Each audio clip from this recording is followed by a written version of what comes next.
What's up, dummies? We're about to react to the 4 most disturbing internet mysteries. Look at this thumbnail. There's something weird about this. It shows this lady, her name's Maria.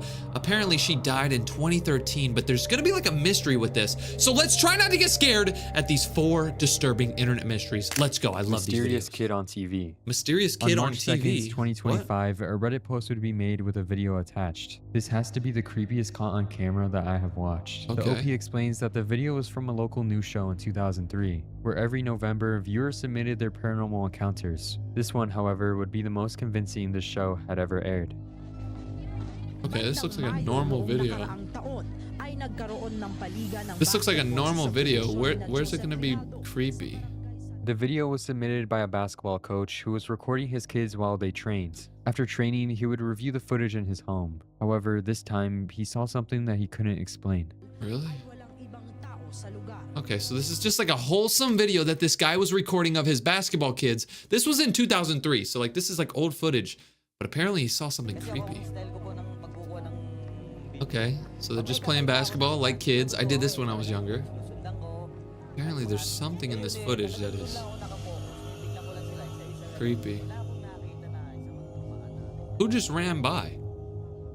A dark figure, presumably a kid, runs past the frame. Now, while this might not seem inherently abnormal, it's what the coach and team say that make it unsettling. He was shocked as he never physically saw that person that day, so he called the kids on the video to watch the tape. The children were shocked and had the same reaction as the coach. Wait, so they didn't even see said him? during the interview that they felt something was off that day, and something wasn't right, because they felt a cold breeze and it was summertime. In the Who is segments, that experts kid? also analyzed the footage and confirmed it wasn't tampered with in any way, meaning this was the raw footage. Now, what exactly was caught on camera that day? Reddit users noted that the figure had no shadow, while the kids around it did, suggesting that this was some sort of paranormal entity. Online, it's argued whether paranormal entities can cast shadows, and the possibility you can only see them on video, which would explain how the coach didn't see the figure during the practice and how it seemingly broke physics. It would also support the team's report of a cold breeze and feeling off. Many people speculate that when you randomly feel cold in environments where it's obscure, this means a spirit went past you.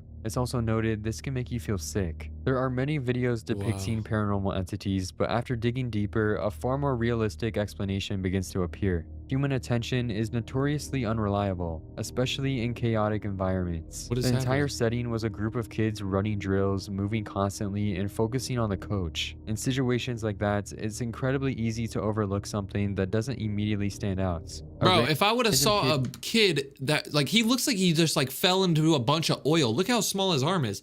If I would have saw that running in front of me, I would have paid attention. Like, one Reddit user added an important detail that complicates things further. This is from the Philippines. I remember seeing this when it aired and it was pretty creepy. I think the whole gist of it too was that the area was newly built, so nobody really lives there. Yeah. So they weren't sure where the kid came from or going. yeah, so that was a new area that was still being built, so nobody lived there. So where was that kid going and where was he coming from? It was just a bunch of like nothing. It was a bunch of land out there. Black kids are not that common in the Philippines. Yeah, and black kids aren't common in the Philippines. You don't see an African kid in the Philippines. So what? That had to be a ghost. Too. If that's true, who was the child, where did he come from, and why was he there at all? There's a chance there's a witch in Saudi Arabia. A witch in May of Saudi 2016, Arabia? a post was made to r/unsolved mysteries. What the actual heck is this video? This video was caught in Saudi Arabia with not much information than that. I know this very obviously could have been some sort of hoax, but the genuine fear in the man's voice makes me question that. The video OP is talking about is footage that was uploaded by a police officer in Saudi Arabia, when one night he was driving down a dark road and encountered something extremely disturbing. This dude came in contact with the witch.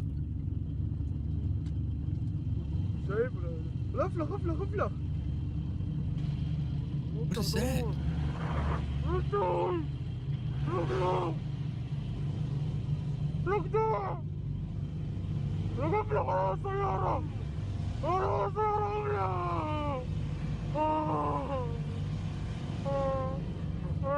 What is that?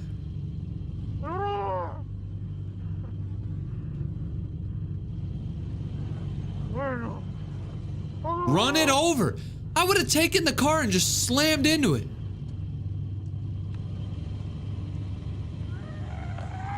A woman dressed in white, moving very oddly in the middle of nowhere. Instantly, people deem this to be a witch. In Saudi Arabia, witchcraft is very present. As in the They have Quran, witches in Saudi Arabia, bro. I'm never stepping foot in that witchcraft is city. believed to be a real and major sin, involving very harmful practices taught by devils. From all the info I could find, magic as a whole is very negative and viewed as evil. Because of that, the officer's reaction suddenly makes more sense. Even though he's a trained police officer, potentially armed and accustomed to danger, this wasn't a threat he could respond to in a normal way. If he I would've genuinely ran her believed he over. was witnessing witchcraft, then fear would be a natural response. Fear of something he couldn't inherently control. However, one Reddit user gave a theory that offered much needed insights. There are Bedouins that live out in the deserts. So the What's a idea that a Bedouin? mentally ill Bedouin woman somehow wandered away from her tent is totally plausible. Source: I lived in Tabuk during my childhood, where the videos claim to be shot. With that added context, the footage begins to look very different. Bedouin communities still inhabit remote regions of the Saudi deserts, and the traditional clothing worn by women closely resembles the figure seen in the video. Voicemail from my deceased grandma. Wait, what? Somebody got a voicemail from their deceased grandma? Oh, nah, bro. I remember one time we were reacting to a creepy video and somebody was getting emails from somebody who died, but a voicemail from someone who died is even crazier. An email could be hacked. Voicemail? Do you actually hear her voice? August of 2025, a video would start to circulate on horror TikTok pages. They would usually go as follows. POV, it's the 15th of January 2018 and your dead grandma calls you all of a sudden. These videos would then depict the following voicemail. Lori, your grandma, I love you, mija, and I'll call you because you okay and the kids is okay. Love you, mija. Bye-bye. Call me back.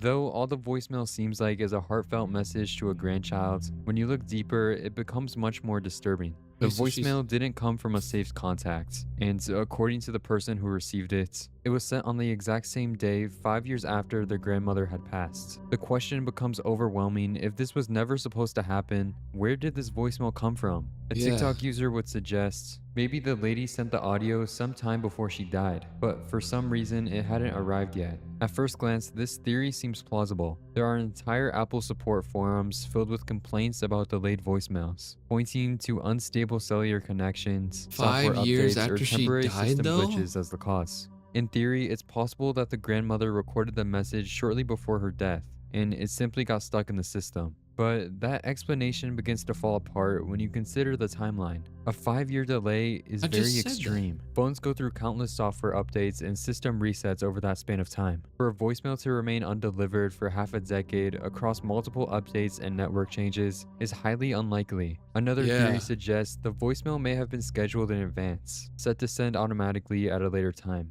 However, Yeah. this explanation also has issues. Scheduled voicemails aren't a standard feature on most phones, especially True. not years ago.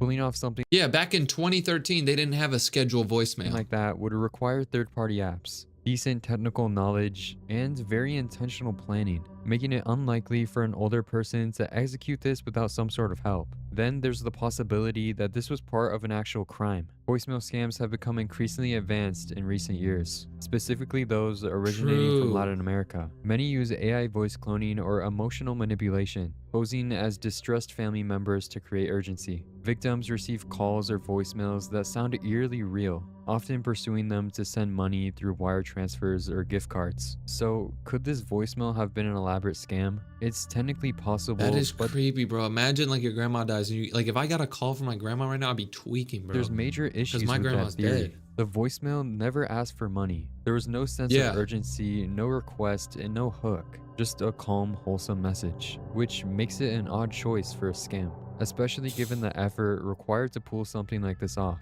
After digging deeper, searching for the original uploader, and even attempting to trace the grandmother's identity, I found nothing. No records, and no trace of the woman's passing anywhere online. My conclusion is that the video most likely originated from a single horror TikTok page, created purely for shock value, and later reposted across other pages. With no information on the origins, we will never know the truth behind this video.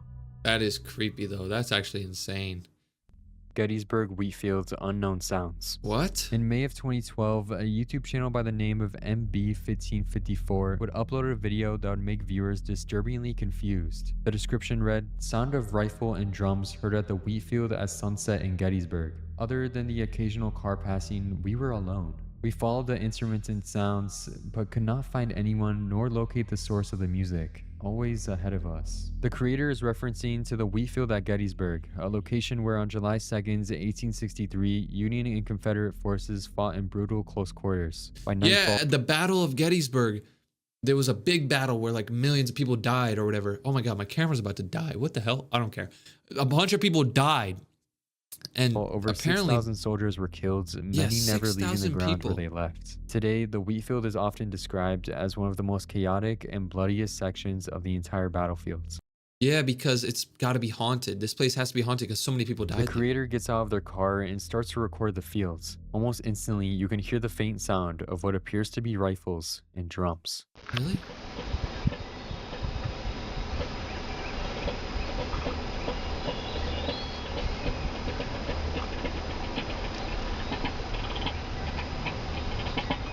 That is so weird. That is... That's What makes it so creepy. The fact that you can hear, because like back in the day when the war was going on, there would have been people like, you know, doing the drums. They had people like to hype up the soldiers.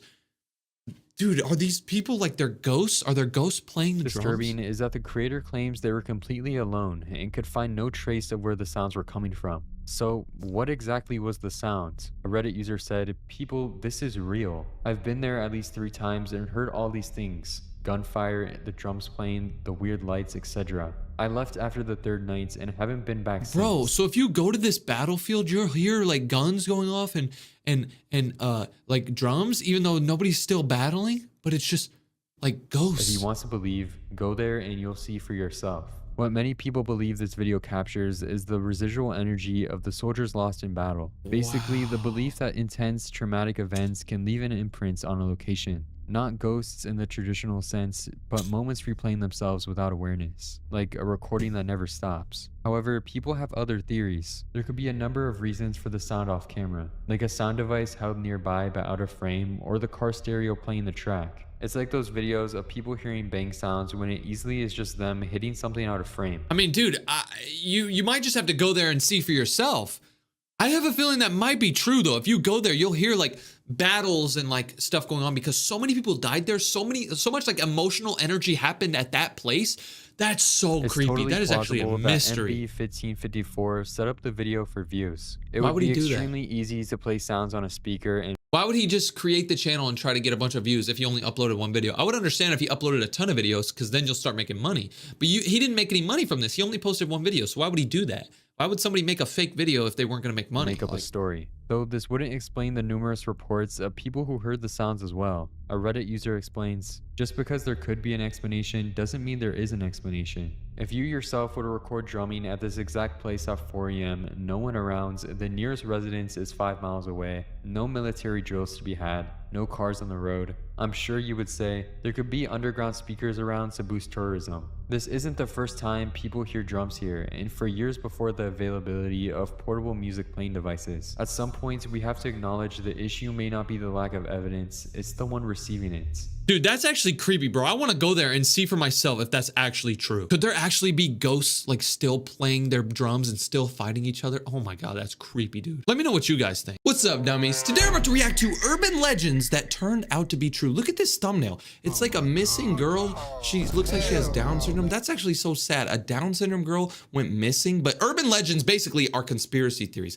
They're very creepy things. So we're gonna find out about creepy things that ended up being true. This is gonna be insane. Shout out to this guy. 6 million views. This is gonna be good. West Hobart Haunted House. West Hobart Haunted House. We're gonna learn about a haunted house. I thought haunted houses were fake. Apparently it turned out to be true. Let's listen. Hobart is an inner city suburb located in Tasmania, Australia. Okay. Over the Australia. years, dozens of allegations of supposed hauntings, ghost apparitions, and other paranormal activity have been made by tourists and residents of West Hobart. Ooh, somebody made a YouTube video. Ooh. And it's honestly not too hard to see why, as West Hobart is a pretty old town with a generally creepy vibe. As That is already usually the looks case, creepy. most of these stories have either turned out to be fake or the people making the allegations didn't have enough evidence to support their claims, which True. makes it almost entirely likely that they're hoaxes. But as it turns out, at least one of these stories actually has some amount of truth to it. Really? Back in the late 80s and mid 90s, rumors started spreading of a house in West Hobart that was apparently so haunted it drove its residents insane. Yeah, that's a haunted house. I can tell. Sometimes you can just see a house. Yeah, it's haunted. I mean, it's got some glowing red eyes, a big nose, which, I mean, there's nothing wrong with having a big nose. At first, the rumors created a huge buzz all over town, with the locals doing everything possible to stay far away from the alleged haunted house. Wow. It wasn't until months later that the authorities got involved and finally got a clear picture of the situation. Wait, they got the cops to go to the haunted house? Oh my gosh. Wow. While it was true that the house's residents appeared to be going insane, it didn't have anything to do with paranormal activity, but with the fact that a datura vine had been growing through the trees directly above the home and dropping leaves into the family's rainwater tank. For a long time, the family had been inadvertently consuming microdoses of the plant every single day, which Oh, so there was a plant that was falling in their water tank and they were drinking a little bit of this plant, and maybe this plant makes you like hallucinate. made them slowly but surely start to lose their sanity as they sank further and further into delirium. Wow. In case you've never heard of it, datura is a species of plant within the nightshade family, also known as Jimson weed, the devil's weed, or devil's trumpet, and you'll see why in a second. Okay. Even though the plant itself looks pretty harmless, it's known for having extremely powerful hallucinogenic properties, which is why it was used for centuries by Native American tribes in coming-of-age rituals and other important ceremonies.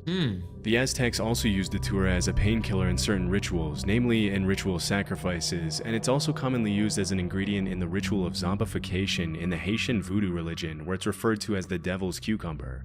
Bro, okay, so this is why I don't eat plants and I don't eat vegetables, because I don't think we're supposed to You eat that. probably tell by now, datura isn't your typical recreative hallucinogen, and there's a reason why it's really only ever used in hardcore spiritual rituals and ceremonies, and sometimes by naive people who have no idea what they're getting themselves into. This video is sponsored by Polybuzz. So Polybuzz is an amazing app that you can download for completely free, where you can talk to so many different characters. You can do whatever you want. Like me, for example, I decided to become a police officer and I pulled over a random girl. So this is the girl. I'm a police officer and I just pulled over a random girl on a back road. She immediately said, "Please don't give me a ticket. I don't want a ticket. My dad's not gonna be happy if he found out I got a ticket." But then I asked her, I said, "Why are you speeding, bro? You're going 70 miles per hour in a 30-mile-per-hour zone." And then she said, "I know. I was just trying to get to my volleyball sleepover on time." I asked her if she had any money, like maybe she could give me like $1,000 and I'd let her off. But she said she had 12 bucks and a volleyball membership card. I laughed right in her face. I said, 12 bucks? What am I gonna do with 12 bucks? Get 3 packs of gum? She didn't think it was very funny. She just kept begging me to not give her a ticket. But then I said, how about this? Let me go get something from my vehicle. Now, I wanted her to think that I was just gonna let her off with a warning. I went back to my vehicle. She was waiting, and I came back with the ticket and said, "Here you go. Have a nice day." She was so mad. She was like, "Dude, I'm going to my volleyball sleepover. Please, just give me a warning. I can't have this ticket." I gave her the ticket, walked back to the car, and drove away. And then, this is where the story turned up. She was so mad, and she said, "Great, just great. Now I'm definitely late, and I got a ticket." This day just keeps getting better. She ended up driving away, and she was so mad and such a bad driver that when she got to her coach's house for the volleyball thing, she crashed into her coach's house. Oh my God. She said, "This is the worst day ever. Now I crashed into the coach's house too. My dad is definitely gonna kill me." That girl is screwed. That's exactly what you can do with Polybuzz. You can just create crazy stories, talk to thousands of different characters, and just have fun. If you want to try it out for yourself and have some fun talking to random people, click the link in the description or click the link in the pinned comment to download Polybuzz for completely free. You don't even have to pay. It's pretty awesome. All right, let's go to the next one. Cropsy. This one's about to be creepy. Cropsy? If you were to somehow go back to the 70s and spend some time in Staten Island, it probably wouldn't take you long to hear about an urban legend of a man named Cropsy. Cropsy. As the story went, Cropsy was a serial kidnapper and killer who lost his son and resorted to stealing other people's children to deal with his grief. What? Dude, this dude lost his son, so he started stealing other people's kids? According to the legend, Cropsy also had a hook for a hand, scars, burns, and open wounds covering his entire face and body. Okay, so I don't believe this, but this video is things that turned out to be true. Now, if I would have just heard about this, yeah, right, nobody looks like this, but this is actually gonna turn out to be true. Oh my God. And a generally horrifying appearance. Considering the mass areas of uninhabited woodlands, it's not all that unexpected that a tale like the legend of Cropsy would make it into the mainstream culture at some point. Unfortunately, this wasn't just a tall tale made up by Staten Island parents to keep their kids from venturing too far It into was the woods and actually getting real. lost. Although the legend has some obviously made-up elements such as the hooked hand and the horrifying scars and burns, at some point in the early 70s, children in Staten Island really did start disappearing. Really? That's when the line between legend and reality started to blur, and the story of the real Cropsey immediately replaced the urban legend. This is the real story. Oh gosh. Andre Rand was a man from Manhattan who was born in 1944 and moved to Staten Island in the late 60s. After working for 2 years at the infamously brutal Willowbrook State School for Children with Disabilities, Rand was arrested in 1969 and served over a year in prison for the attempted attack of a 9-year-old girl. What? As soon as he was released 16 months later, reports started He got released after 16 months in prison when he attacked a 9-year-old girl.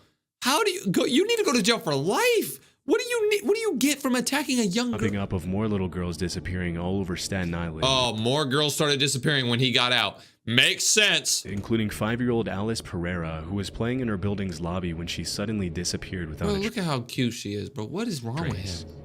Over the next decade, Rand was the prime suspect in the disappearances and deaths of several other young girls in the area. Oh my God, he even took a Down syndrome. But it wasn't until 1983 when he picked up 11 kids from a local YMCA and brought them fast food before taking them to the airport that he was finally arrested and sentenced to 10 months in prison again. Bro is drooling, bro. This is why you don't eat fast food. Throughout the 70s and 80s, dozens of young kids disappeared in Staten Island, and although Rand was often the last person to be seen with them, there was ultimately never enough evidence to put him away for a long time. For many years, he would often be seen hanging around young kids, going on walks with them, and even taking them to lunch and dinner with him at local restaurants. Wait, what? He was taking kids to dinner with him? I thought he was in jail. After years of letting him walk the streets as a free man, police would finally have a breakthrough in the case in 1987 when they found undeniable evidence that Rand had been behind the disappearance and murder of Jennifer Schweiger, a 12-year-old girl with Down syndrome. In 1988, he was sentenced to 25 years to life, and while he was behind bars, more and more evidence was found that tied him to several other disappearances in Staten Island in the 70s. Come on, and 80s. bro. Unfortunately, he was only charged with one additional major crime in 2004, which was the kidnapping of Holly Ann Hughes, thanks to which he will spend the next 13 years behind bars until 2037. If he lives that long, he'll be 93 by the time he gets out. He's gonna get out. What the Send him away forever. This guy obviously has issues. The Maine Hermit.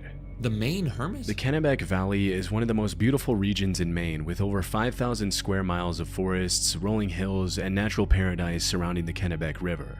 Okay. Many cabin owners of the North Pond area in the Kennebec Valley have described the area as the most peaceful place on Earth. Okay. But it hasn't always been that way.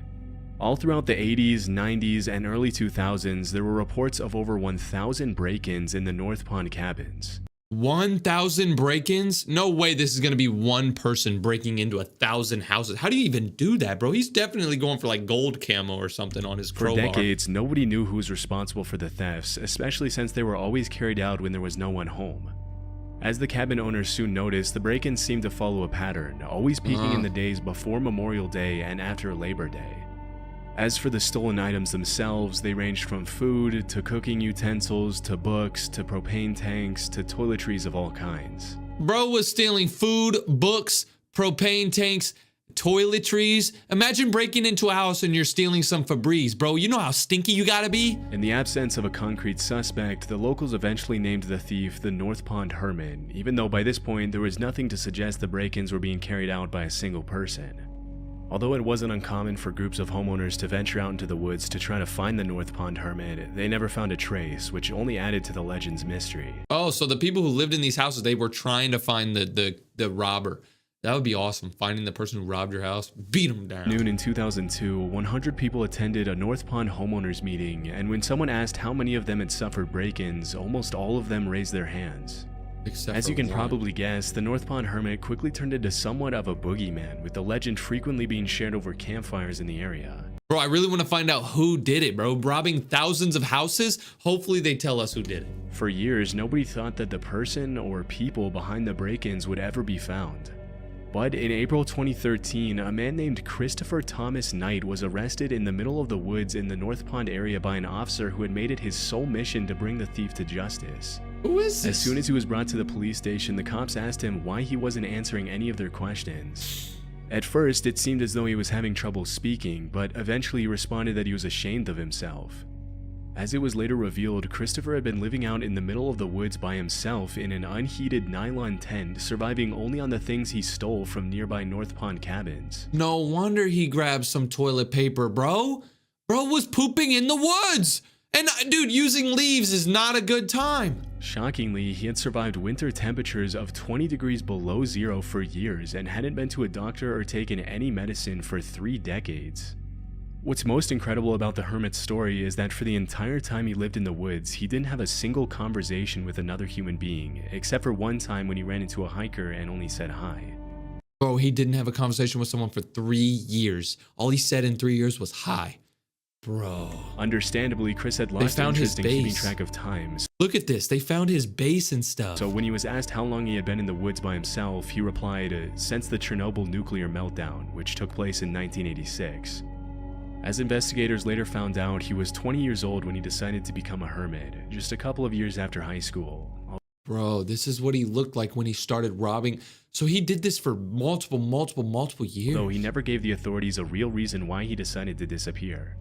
In That's all his years of insane. isolation, he went to extreme lengths to preserve his privacy. He never lit fires, only moved at night, and hadn't had any kind of communication with the rest of society for more than half of his life. Wait, not even just 3 years. I got it wrong. He was doing this for 10 plus years? He was doing this for 10 plus years. He would never light fires. He would only move at night, and he didn't talk to anyone for 10 plus years. He'd never driven a car, sent an email, or even known what the internet was until his arrest. Wow. So this guy became like a hermit in the middle of the woods before the internet, before email, before he got a car. Wow, this is actually a very interesting story. Interestingly, as the cops dug deeper and deeper into his story, they realized that his only real possessions were his glasses, which he had been wearing for 30 years and could even be seen in his Lawrence High School yearbook picture from 1984. That is so, the only thing he owned was glasses, and everything else he would steal from people. And he's still wearing the same glasses. Everything else, down to his underwear and jacket, had been stolen. Bro stole underwear. Nah, bro.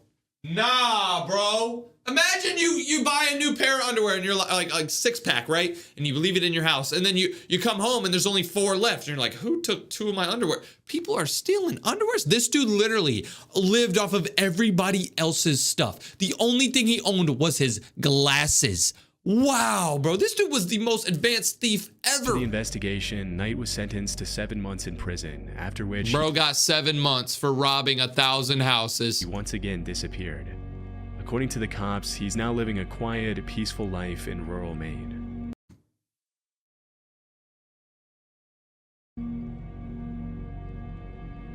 That was Purple insane. Aki. Okay, here's the next one. Throughout the late 1980s and 90s, rumors of This a is massive interesting. bodybuilder called Purple Aki began to surface in the northwest of England. Okay. According to the allegations, Purple Aki would supposedly walk the streets of Liverpool hunting down young muscular men and rugby players and oddly ask them if he would let them feel their muscles. If they complied, he would allegedly squeeze their muscles for much longer than was considered socially acceptable and would then ask them to perform squats so he could feel their quad muscles. Some teenagers reported that Purple Aki even went as far as to ask them to pose for him and often offered exercise and nutrition advice for those who gave him the time. Okay, but what's wrong with I mean, if these people told him to stop grabbing their muscles, did he stop? Because then there's nothing wrong with it. Like maybe this guy just really likes muscles. Maybe it's not super creepy, you know? Like maybe this guy just really is intrigued about muscles. Is this an actual video of him? Because the rumors were so incredibly ridiculous, nobody really took them too seriously at first, and eventually the story of Purple Aki turned into an urban legend with crazy details being gradually added to the tale, including one where Purple Aki would allegedly swallow teenagers whole if they let him feel their muscles. But as time went on, it became clear that Purple Aki wasn't just a made-up character created by bored teenagers looking to get some laugh from their friends, but a real person named Akinwul Arobic. Aki was often seen traveling across England by train carrying a plastic bag and asking young men if he could feel their muscles. Wow. Naturally, this made a real. lot of people uncomfortable, and it wasn't uncommon for Aki's face to be featured in local newspapers after several encounters with the law. Most of the accusations against him were related to his creepy behavior around teenage boys, but around 1986, the story of Purple Aki took a really dark turn. Early that year, 16-year-old Gary Keller was walking home from school when he ran into Purple Aki, who immediately asked to feel his muscles. Freaked out by the weird request, Gary said no and ran away. Later that same year, Aki followed Gary to a local outdoor swimming pool, and when the teenager noticed, he ran to New Brighton train station and jumped onto the railroad tracks to get away from Aki. Sadly, the story ended in tragedy, as Gary was accidentally electrocuted by one of the rails. What are you doing jumping on a railroad track? Just punch him. The whole thing happened because Gary was being chased. Purple Aki was convicted of involuntary manslaughter, charged with harassing 14 different teenage boys, and sentenced to 2.5 years in prison. I feel like that's kind of harsh. I mean, maybe this guy just liked muscles. Maybe he was creepy. Maybe it was weird. But like... In 1988, Aki filed an appeal and complained that the only reason he had been convicted was because he was black. Ultimately, the judges agreed there wasn't enough evidence to prove Aki had been directly responsible for Gary's death. I agree. Believe it or not, he was freed and awarded £35,000 in compensation. I agree. I don't think he should have went to jail. Like I mean, it does sound weird asking people if you can feel their muscles, but like, I don't know. Between 1988 and 2006, Aki went in and out of jail for failing to resist his compulsion to touch, feel, and measure other people's muscles. And in 2003, he was arrested for an additional 15 charges of harassment and witness intimidation. People are taking pictures with him like he's a celebrity. For which he was sentenced to 6 years in prison. Why do you go? Just like any other predator, he was also forbidden from waiting outside schools in the area. A few months later, he was jailed for 15 months for getting up to his same antics. Upon his release, he was once again arrested a few weeks later in 2010 and then again in 2015. After his latest release, he reportedly moved to Leeds, where rumors started cropping up that he had passed away during the pandemic. However, those rumors were put to rest when videos started surfacing in 2023 of Aki walking the streets of Leeds asking random dudes to, you guessed it, feel their muscles. As of today, Purple Aki is alive and well, and will probably continue in his same behavior with or without permission for many years to come. That is kind of creepy, but it's not creepy. Like, it just depends. If he asks these people to feel their muscles and they're like, no, and he still tries to do it, then it's weird. But if they're like, no, he's like, okay, cool. Like, maybe he just likes, muscles. If he asked me to feel my muscles, I'd let him. The Bunny Man. The Bunny Man. Wait, I think I've heard about this. Okay, let's see what it is. In the early 70s, dozens of locals started reporting that a man dressed up as a bunny had started haunting the residential neighborhoods around DC, Maryland, and Northern Virginia.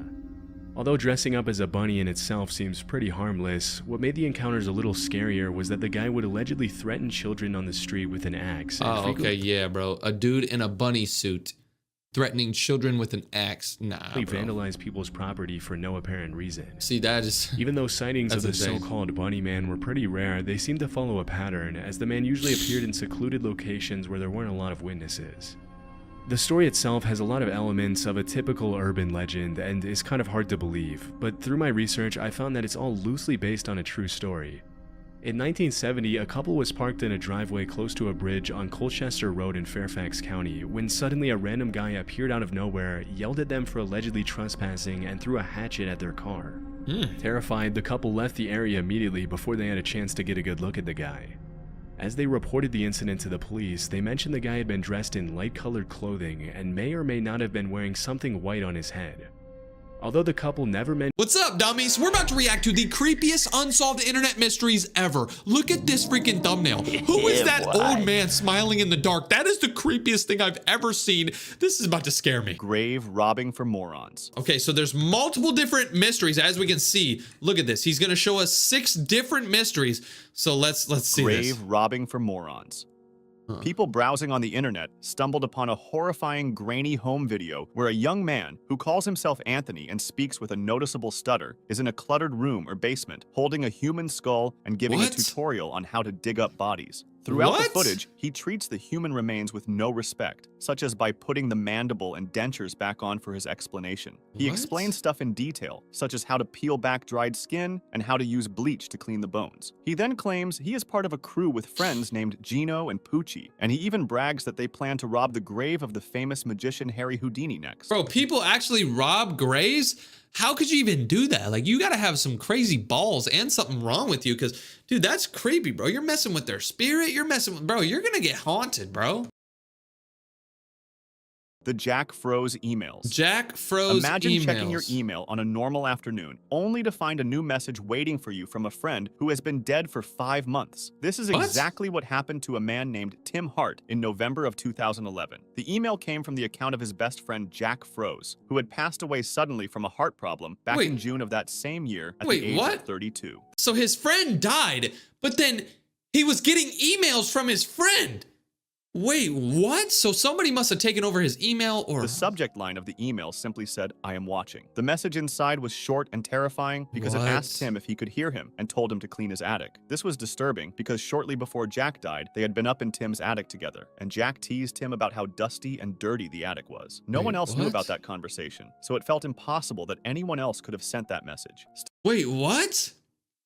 Yo, that's actually so creepy. So this guy died, right? But before he died, him and his friend were upstairs in his attic talking about how his attic was so dirty. And then he died, and then 5 months later, he got an email saying, "Oh, clean your dirty attic." That's only something that him and his friend would know. Like, do you have something where only you and your friend would know it, like an inside joke or something? Imagine that inside joke that you know. Imagine your friend dies, and then he sends you a text message talking about the inside joke that only you guys know. Could that be his, like, spirit communicating through the freaking what? A single coincidence like this might not be that unlikely. For example, the account could have been hacked, and the hacker might have said, "Clean your room," for no particular reason. However, on the same night, another email was sent to Jack's cousin named Ooh. Jimmy McGraw. Jimmy had broken his ankle just 1 week before receiving the email. The message asked him how he was doing and said he knew Jimmy was going to break his ankle and that he tried to warn him. It also told him to say hello to another cousin they called Rock. Jimmy broke his ankle months after Jack had already died, so there was no way Jack could have known about the injury while he was alive. People came up with several theories to explain these messages, and one of the most logical ones suggested that Jack used a special service that lets you write emails today that get sent automatically after some time. He Bro, but why would he say, "I knew you were gonna break your ankle"? How did he know to send a message knowing that he was gonna break might his have ankle? scheduled them to send 5 months later, which would explain the attic comment if he wrote it right after visiting Tim. However, it does not perfectly explain the broken ankle message. The only explanation for that is a strange coincidence where Jack No. predicted an injury or made a lucky guess in a scheduled message. No, this is somehow the guy who died communicating through a computer, which is crazy, bro. I didn't know ghosts knew how to use Some computers. people suggested it might have been one of Jack's friends, but they would have had to know about the discussion he had with Tim. Right. When asked, they all said they didn't have the login information. To this day, nobody knows for sure who pressed the send button or how the writer knew such specific details about the lives of the people left behind. Bro, so that is an insane story, bro. These are gonna be a bunch of unsolved mysteries. That's why the title says that. Okay, this is fire. Kenny Let's see what Veach the next and M. Cave. Kenny A Veach. hiker named Kenny Veach was alone in the desert near Nellis Air Force Base in Nevada when he God, claimed I remember this story, bro, but I forgot a lot about it, bro. This is one of the most insane stories. I gotta see this. to have found a mysterious cave that made his entire body vibrate. He loved exploring the Mojave Desert, and he often shared his experiences on his YouTube channel. All of them were mostly normal, but the turning point was when he left a comment on a video about Area 51 conspiracies. In this comment, he described finding a hidden cave with an entrance Oh. shaped like a perfect capital M. He said that as he tried to enter the cave, his body began to vibrate, and he became terrified, so he ran away. Yeah, He that's creepy, bro. So he found this cave that was like shaped like an M, and he was like, "What the hell? That's cool." So he walks in, and his whole body is like shaking, and he's like, "Oh my god, this is a crazy freaking place."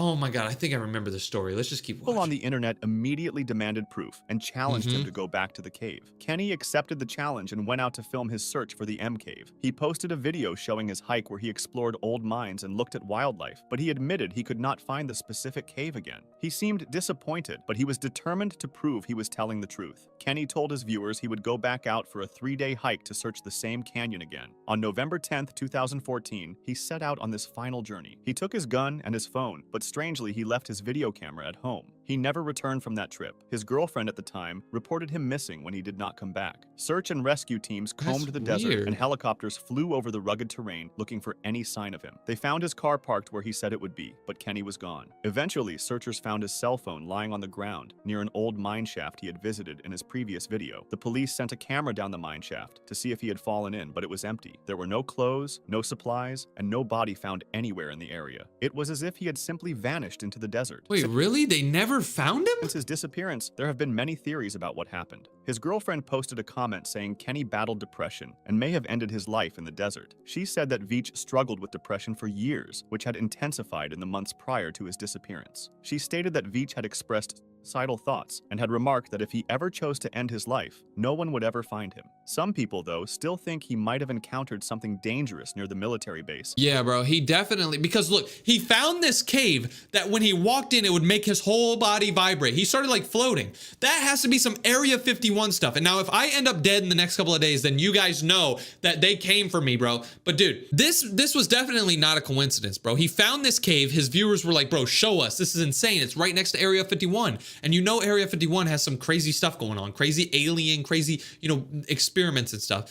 So he definitely went back into that cave and then they captured him, bro. Because how are you never going to find his body, bro? Like, they never found his body. The government definitely took his body. The area is known for testing secret technology. Years Yep. later, other hikers tried to find the cave, and one person even found a rock formation that looked like an M, but appeared to be sealed shut with rocks. Another YouTuber thought he found Kenny walking on a road years later, but it turned out to be a different man who just looked and sounded very similar. To this day, nobody knows for sure what happened to Kenny, and his YouTube channel, SnakeBitMG, became pretty popular.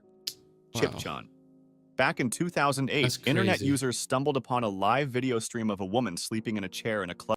Wait, what? There was a live stream of a woman sleeping in a chair in an apartment. She didn't move. Okay, this is already creepy, bro. I didn't even hear about this. All right, let's see. I'm gonna stop pausing the video. Sorry. Didn't move for 12 or even 20 hours at a time, and it wasn't a one-time event, but something she had been doing almost every day for over a decade. Her room What? was filled with handmade signs written in Korean, and she spent her life in front of a webcam. However, the reason she streamed is what makes this mystery so disturbing. ChipChan claimed she was being held hostage by a corrupt police officer she called P. She believed that What? P had implanted a mind control weapon into her body, specifically in her ankle or foot. She called this device a Very chip, and according to her, the chip allowed P to see through her eyes, hear what she heard, and completely control her body. Okay, she's tweaking, bro. I mean, maybe that could be true if like the government in China or whatever the hell she is, if the government has some advanced technology and they can like put a chip in your body where they can control you.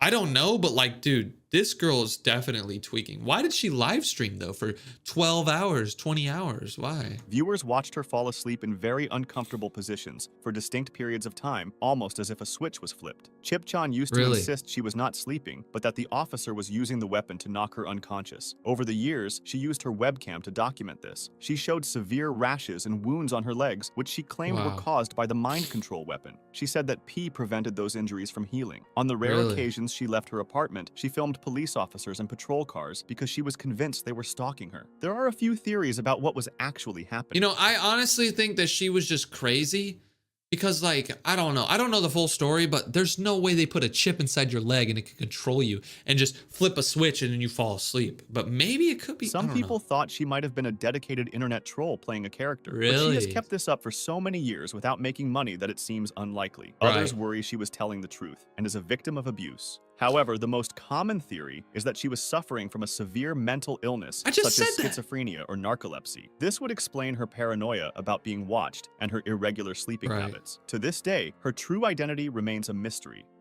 112 Wow. Dirtbag. Okay, this is the one I wanted to see, bro. Who the hell is 112 dirt bag? Dude, this creepy old man, bro. Oh my God, this is creepy. Around February 8th and 9th in 2012, a truly strange video appeared on YouTube that disturbed many people. It showed a man in a dark room laughing in a very disturbing way for no apparent reason. At the end of the clip, the words "Happy Anniversary" appeared on the screen. While this might seem like just another weird internet video, the date it was posted and the name of the user made people suspect something much darker. The video was uploaded exactly 8 years after a young nursing student named Maura Murray disappeared. On February 9th, 2004, Maura crashed her car on Route 112 in New Hampshire. She vanished from the scene before police arrived and has never been found. Her Whoa. father later told the news that he believed dirtbags were responsible for taking her. The YouTube user who posted the laughing video went by the name 112 Dirtbag. So basically, the name combined the road where Maura crashed with the specific word her father used to describe her possible kidnappers. Oh, yo, that's deep. Oh my God. And in the video, he said that the guy said happy anniversary. It was 8 years after that girl went missing. that would be the anniversary of her going missing. The guy's username was 112 Dirtbag. The girl's dad said, these dirtbags took my daughter, and then she crashed on Route 112. How do we not send this guy to jail? Can we figure out who he is? This connection led many people to wonder if the man in the video knew what happened to her, or He if he was definitely- actually responsible for He her definitely disappearance. is. The user posted other strange videos too. One video showed a Really? ticket for a ski resort called Bretton Woods, and the date on the ticket was February 11th, 2004, which was just 2 days after Maura went missing. This video Wait, was maybe so he showed this ticket. Maybe that's where he took the girl to hide her. Because people who are like weird and like serial killers, they like to give people evidence. They like to kind of feed people evidence. Serial killers normally, they don't just kill and then just say nothing. You know, they like because they're so messed up in the head, they like the engagement. So he deleted this video apparently? This video was deleted shortly after it was uploaded, which only Huh. made people more suspicious. Another video featured a strange drawing of a face with numbers and a red shape next to it. An author who researched the case believed this drawing was actually a clue. He thought the shape looked like a specific building at the ski resort, and that the drawing might be a map hinting at where Maura's body was Oh. hidden. He noticed the face on the map looked very similar to the layout of a golf course at that same resort. Police Oh. did investigate the man behind the account, and they questioned him, but ultimately did not find any They found the guy behind the account. They questioned him, but they didn't find any evidence? evidence linking him to the crime. Many people now believe he was simply a man with mental health issues who wanted attention by inserting himself into a famous missing person case. Wow, maybe he did but no, I don't know, bro. Rest in peace to this girl. I don't know Lake if she's... City Quiet Pills. Wow, what is For this? years, people have been thinking that what looked like just a Reddit account actually might have been connected to a real-life international assassination of a high-ranking Hamas weapons dealer in a Dubai hotel room. It Really? all began with a Reddit user named Religion of Peace, who claimed his real name was Milo. He was a moderator for a deeply controversial Milo? Isn't that like a pet's name, bro? I've never met somebody by the name of Milo. subreddit dedicated to posting pictures of young girls, but he also had a very different side. Milo claimed to be a 79-year-old military veteran who had fought in conflicts dating back to the 1940s. In May 2009, he announced he was tired of slow image hosting sites, so he built his own called Lake City Quiet Pills. The site looked like a harmless relic from the early internet days, but it would soon become the center of a massive investigation. Things got Really? strange when Milo suddenly stopped posting, and a new user named 26 appeared to announce that Milo had passed away peacefully at his desk. While the community mourned, curious users decided to dig into the source code of the Lake City Quiet Pills website. Hidden deep inside the HTML code, they found something that started one of the biggest mysteries of the internet: invisible text that looked like a job board for mercenaries. These messages Wow. used military slang and discussed things like wet work, which is a code word for assassination. The mystery turned terrifying when the hidden messages announced a birthday party for Milo scheduled for January 19th, 2010, starting at 3 p.m. Did anyone On that show up? exact day, and at that exact time, a surveillance team in Dubai began tracking a high-ranking Hamas weapons dealer named Mahmoud al-Mabhou, who was assassinated in his hotel room shortly after. The hidden code on the website later posted a finalized bill for the party, totaling over $94,000. Internet sleuths began hunting for the identity of the people running the site and found a crucial linguistic clue. Milo frequently misspelled the word mortar as motor without the first letter R. Years earlier, on a completely different forum called Fark, a user named Angel26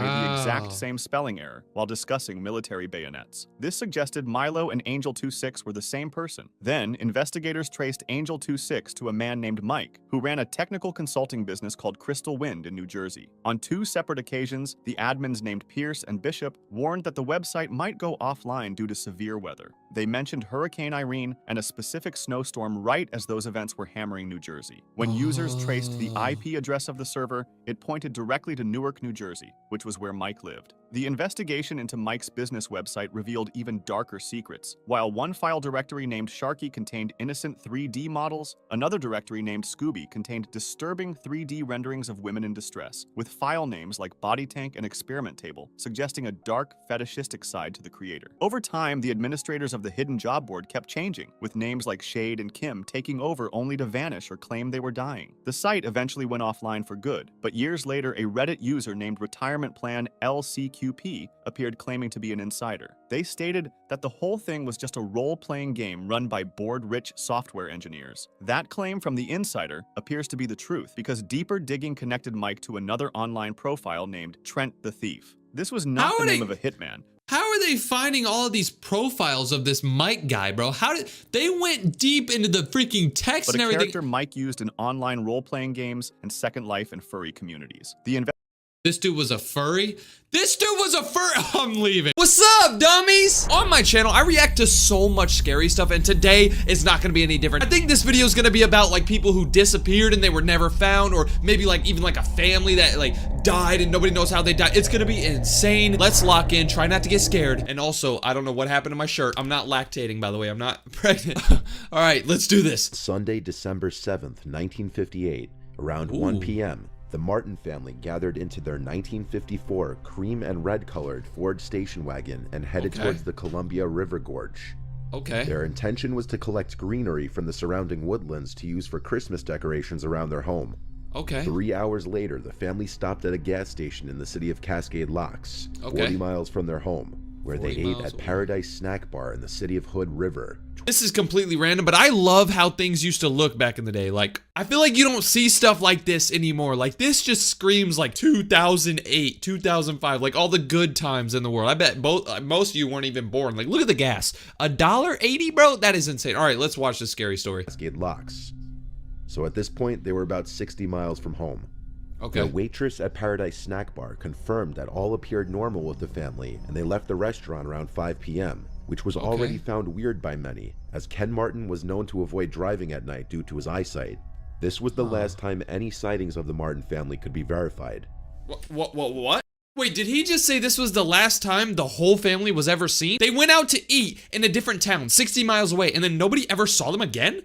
Where did they go? Okay, let's watch this. December 9th, Ken's boss reported him missing, as he had not shown up to work, something that was extremely out of character for him.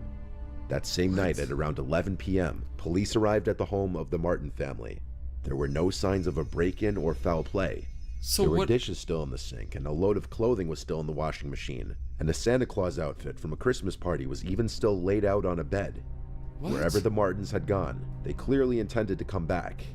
Within days, their disappearance was all over the papers, and as many as 5 different police agencies all launched separate investigations to find the family. Okay, so this family went on like a little trip to go collect like Christmas trees and stuff for Christmas. It was December 9th, they said. Then they went to eat in a random town, and then nobody ever saw them again. What if they were just on vacation? Like, this was back in the 1960s, right? Yeah, nobody had telephones and stuff. So like, how are you, okay, let's just see what happens to this family. Wait, we're not gonna see what happens because it says the mysteries remain unsolved, but let's just. Police were able to verify that the family stopped at the gas station and the restaurant, but after that, they were at a loss for where the family could have gone. How does the whole family disappear, bro? Okay, this is the last time I'm pausing the video. I swear, I promise. Everybody keeps commenting saying, stop pausing the video. I got you. This is the last time I'm pausing. But how does a family disappear? In the course of the initial search, the police found an abandoned white Chevy near Cascade Locks, which was from Los Angeles and had been reported stolen by its owner.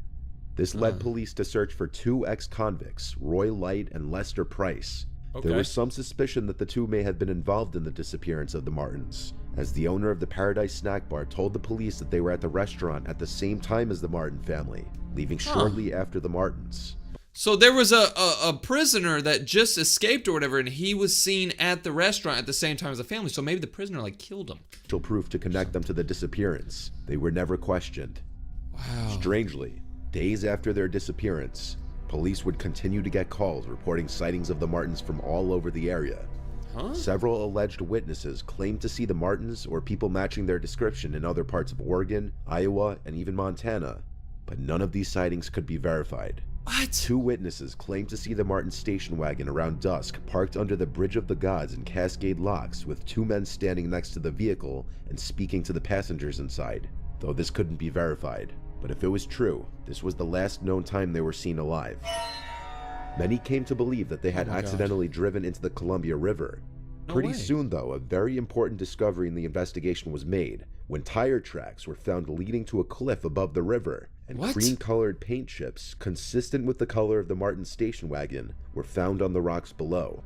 Dude, they said that there was tire tracks leading off the mountain, and there was paint chips from a car that matched. Okay, this is the last time I'm pausing the video, for real. Oh my God, they drove off, bro. This family drove off a cliff. What did y'all eat at the restaurant? Freaking puffer fish or something? As the spot was not close to the road, Efforts to search this portion of the river, though, proved fruitless when 2 police officers shot down the idea, claiming it was too dangerous and that no divers should be sent down there, even though Detective Walter Gravin was told by 2 professional divers that this would be a good place to dive, and anyone who knows how to dive would have no trouble in this area. Okay, that's actually really messed up. Dude, they were supposed to search the water to see if they could find the family's car that, like, they think fell in the water. But the guy said, the sheriff said, no, we ain't gonna do it because it's dangerous. But the divers said it's not dangerous. What?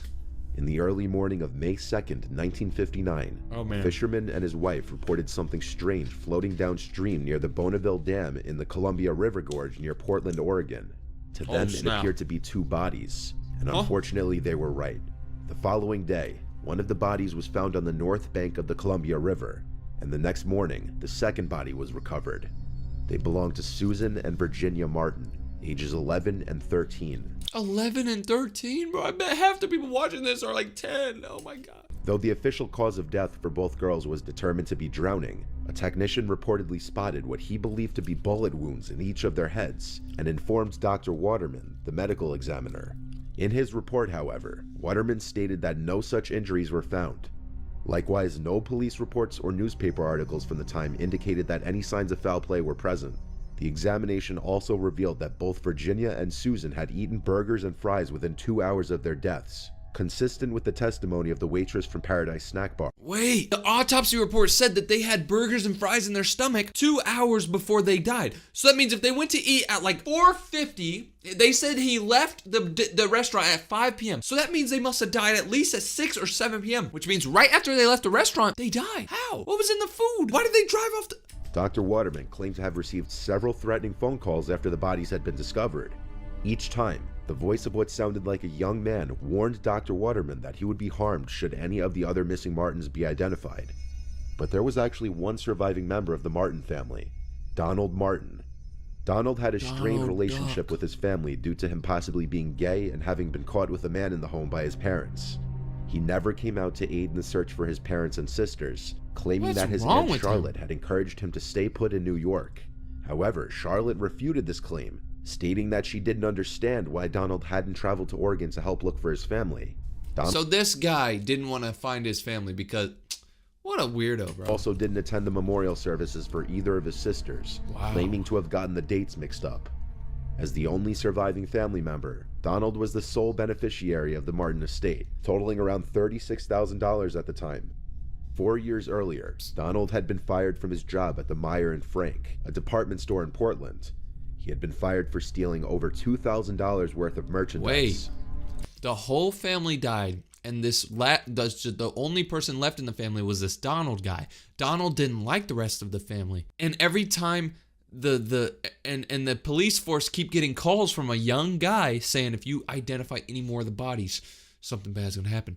What if it was this Donald guy? What if he killed his family? And then, what if he killed his family for the money? Okay, this is the last time I'm pausing the video for real. One theory suggests that Donald had some involvement in the disappearance of his family. He probably did. Not just did. because of his poor relationship with his family. No, there was something much worse that came up.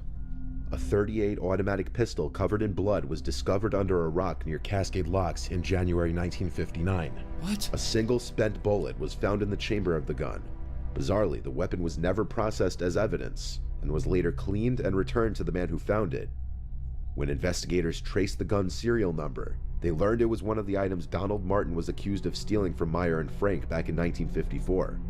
Despite this, Donald was never outwardly accused of having any involvement in the disappearances. To this day, Ken, Barbara, and Barbie Martin's bodies remain unfound, along with their vehicle. Bro, what? So they found the 2 little girls' bodies. Rest in peace, everyone involved. But they haven't even found the mom or dad of the family, and that was in 1960. Wow, dude. This guy's probably dead. The Don guy? Oh my God, he's probably dead of old age now. Let's see what happens in the next story. Kenneka Jenkins. The next case is much more modern and follows a young girl named Kenneka Jenkins. On September 8th, 2007, Kenneka told her mother she was going out with some friends.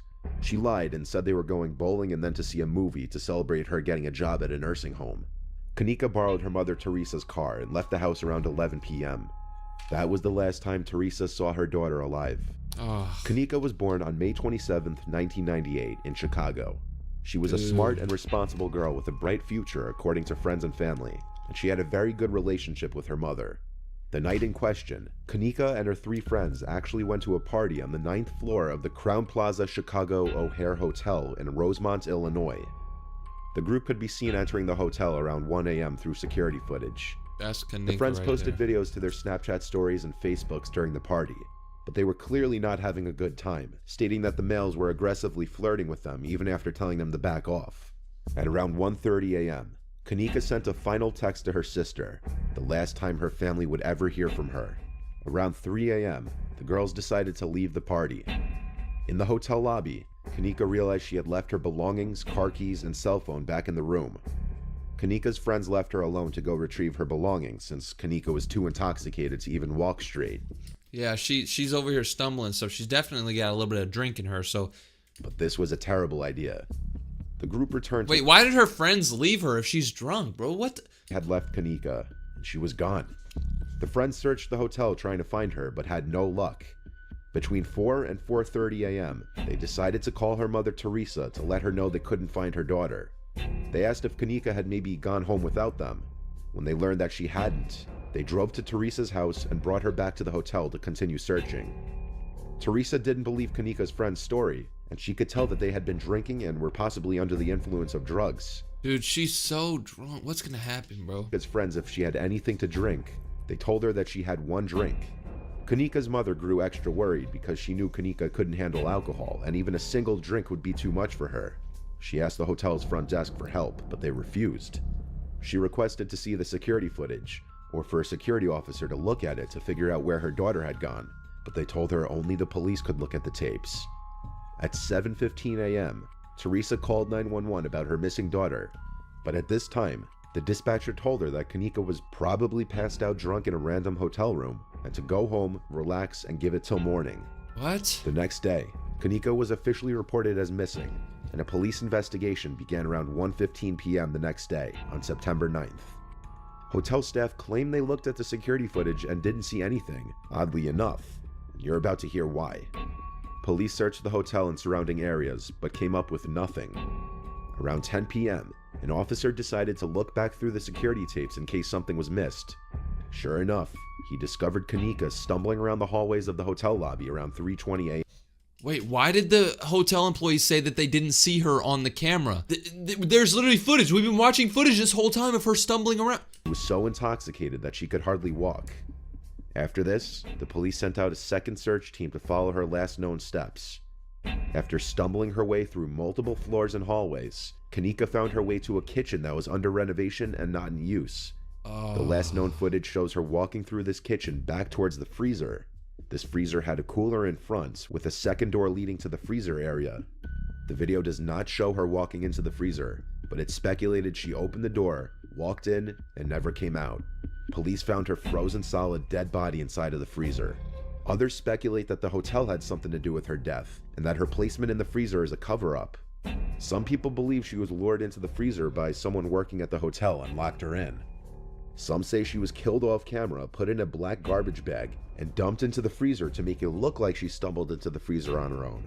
A lot of people believe the hotel might have had a motive to cover up whatever happened to her, because the party being held at the hotel was paid for using stolen credit cards, and there was underage drinking and illegal drugs inside the room. Wow. People knew about the party, as they had received several noise complaints but did nothing to stop it. This is the last video of her ever. Oh my. Is the hotel trying to hide the truth about Kanika's death so they wouldn't get in trouble for having an illegal party at their hotel? Or was her death simply an accident? So you're telling me there was a big party going on at this hotel, but they ended up funding the party through like fake credit cards. So these people stole a bunch of credit cards, bought this hotel, bought a bunch of alcohol. It was underage people doing bad stuff. The hotel was mad at these kids, and then this girl is so drunk, she stumbles into a freezer and she freezes to death. Nobody knows what actually happened to her. The weird part about that is the fact that the hotel said, oh, we didn't see any security camera footage. We didn't see any of this. But the cops ended up finding her in the freezer. They had to have known she was in the freezer, bro. Let me know what you guys think about both these stories. I think it's insane. What's up, dummies? So normally on my channel, I react to scary videos of people getting kidnapped, people getting abducted. I always react to like scary mysteries that have never been solved. But today, I thought we should switch it up and we should watch 5 disturbing internet mysteries that were actually solved. So unlike my other videos where I watch people who got kidnapped or people who went missing and never were found again, today we're gonna react to 5 different things that have actually gotten solved. We're gonna actually have a good ending to these videos for once. Let's go watch this. It has 3 million views. Shout out to this guy. Let's go. Try not to get scared. On the 24th of April 2022 at around 3 p.m., 10-year-old Lily Peters left her home to visit her aunt on her own. Oh God, dude. Why do we have to start the video off about a little girl going missing? Hopefully this is actually gonna be good news though. Hopefully she's found. She just looks so cute. The aunt's house was just a 3-minute bike ride from Lily's home in Chippewa Falls, Wisconsin. Okay. And since she lived with just her father, Alexander, after her parents' divorce, Lily often went to her aunt's house on the weekends to play around. So this 10-year-old girl rode her bike to her aunt's house. Nothing like out of the ordinary. She does this all the time, but I feel like they're gonna say she got kidnapped or something. Well, it wasn't unusual for her to make this journey on her own. Unfortunately, what started off as an ordinary weekend was about to end in a horrific tragedy. Oh God. Things took a turn for the worse when Alex noticed that it was getting dark and Lily still hadn't come home. It wasn't like her to stay out late. He called his sister, assuming Lily was still at her place. But, to his surprise, she told him Lily had already left over an hour ago. He then called the parents of Lily's friends, hoping she might have stopped at one of their houses on her way back. However, none of them had seen her either. Fearing for the safety of his daughter, Alex began searching the route Lily would have taken to and from her aunt's house. He also contacted the police and reported his daughter missing at around 9 p.m. While the authorities didn't issue an Amber Alert, they quickly formed a search party to help look for her in the surrounding area. And after hours of searching, Alex finally discovered the first clue to his daughter's whereabouts: her bike, abandoned in a nearby wooded area. But Lily herself was nowhere to be found. Dude, that is creepy, bro. Your daughter goes missing, and then you're looking for her, and then you find her bike in the middle of the woods. Oh, I bet oh no, dude, that'd be creepy. Police deployed drones and rescue dogs to search the woods and investigate the hiking trail that ran through the area. Then, at around 8:45 a.m., Alex received the news he had been dreading all night. Lily was deceased.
What's up, dummies? We're about to react to the worst amusement park accidents ever. Look at this thumbnail, bro. This guy's head was chopped off during an amusement park ride. This guy was sliced up. Jesus Christ, this is gonna be insane. The craziest amusement park freaking roller coaster ride accidents ever. Let's check this out. Let's go. On June 21st, 2007, 13-year-old Caitlin Lassiter arrived at Six Flags Kentucky Kingdom with her family for what should have been a perfect summer day. The Louisville amusement park was bustling with visitors eager to escape the heat on the various rides and attractions. Caitlin, an active middle school student from nearby Elizabethtown, Bro, I have a feeling she's gonna die, bro.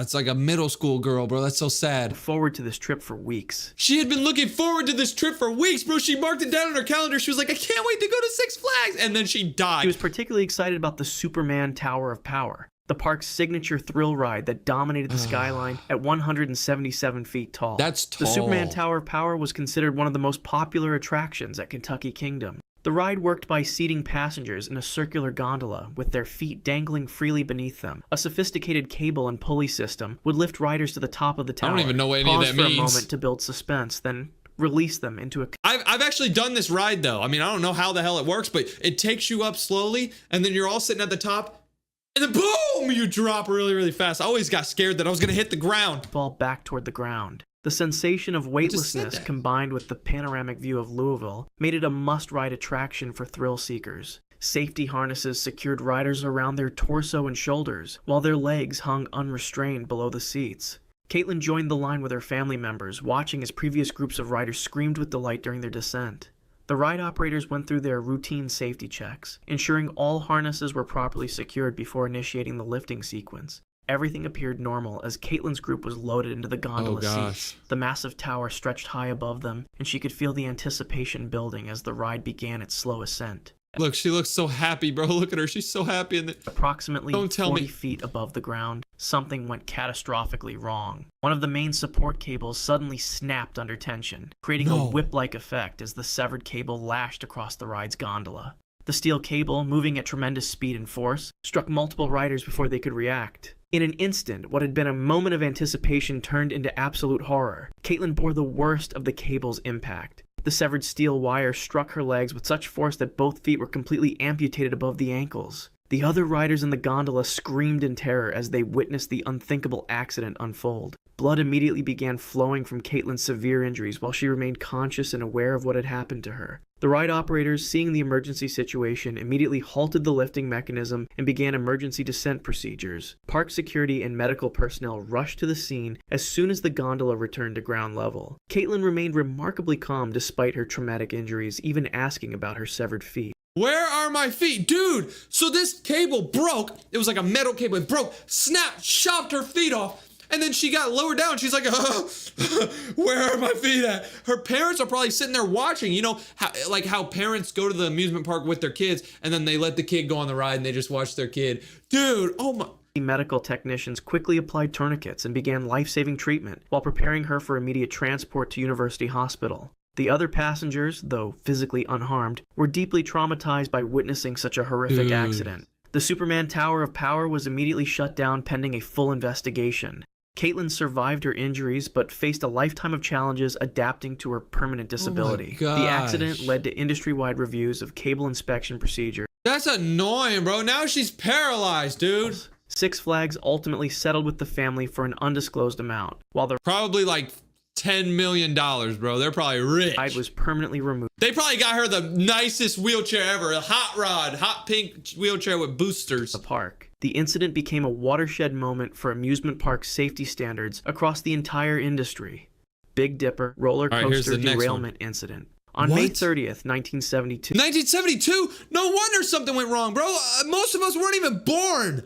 What the hell, dude? They had roller coasters in 1970? families across London flocked to What? Battersea Fun Fair to celebrate the holiday. Bro, that looks weak. Okay, that looks trash, bro. Whoever got hurt here, you deserve it for going to this. The popular amusement park located along the Thames had been a beloved destination for generations of Londoners seeking thrills and entertainment. Among the Okay. fair's most popular attractions was the Big Dipper, a classic wooden roller coaster that had been delighting visitors since 1951. This was made in 1951. Bro, bro. That thing probably goes 3 miles per hour, bro. How could there be a incident, bro? Ride, with its traditional white painted wooden structure and steep drops, represented the golden age of British seaside entertainment. Yeah, The Big right. Dipper stood as a testament to post-war optimism, built when the country was recovering and families were eager for simple pleasures. The coaster Okay. featured a series of hills I get it. So basically, back in the day, if you guys don't really know history, I don't know history, but basically, they built this roller coaster when the world wasn't doing very good. The United States, we had just gotten out of the war. You know, people were sad. So this roller coaster was actually like something good for people. Like people were, you know, their families were dying in the war and stuff. So they liked this roller coaster. Okay, I see.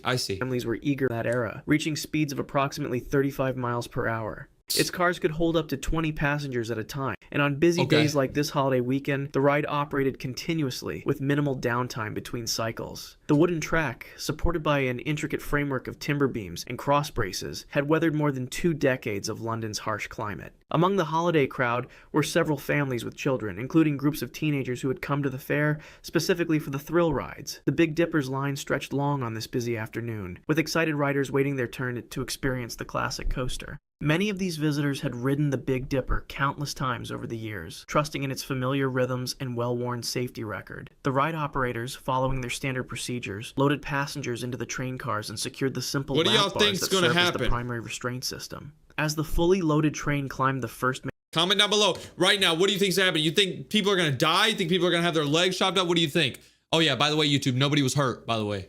So I don't get my video deleted. All right, I think someone's gonna fall off. potential energy for the exciting descent ahead, See if we're passengers right. could see across the Thames and Don't the cheat, London by the way. skyline beyond.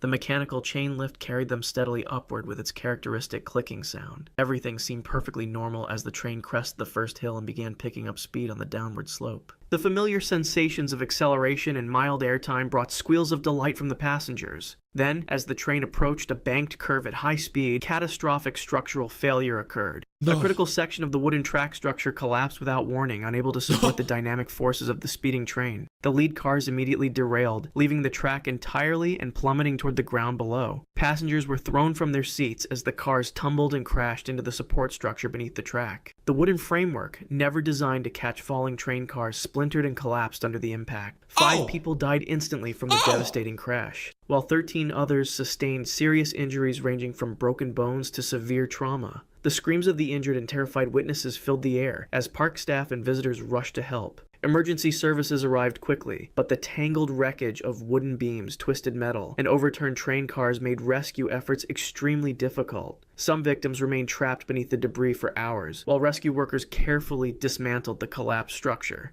The investigation that followed revealed that structural fatigue and inadequate maintenance had compromised the ride's safety. I didn't think 5 people. Oh, nobody was hurt, YouTube. Beams had deteriorated over the years, weakened by weather exposure and the constant stress of train operations. Following this tragedy, the Big Dipper was permanently removed and Battersea Fun Fair never reopened.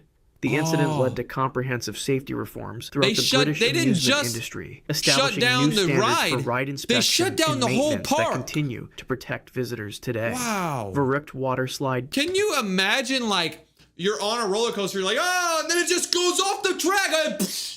Oh my God, dude. incident.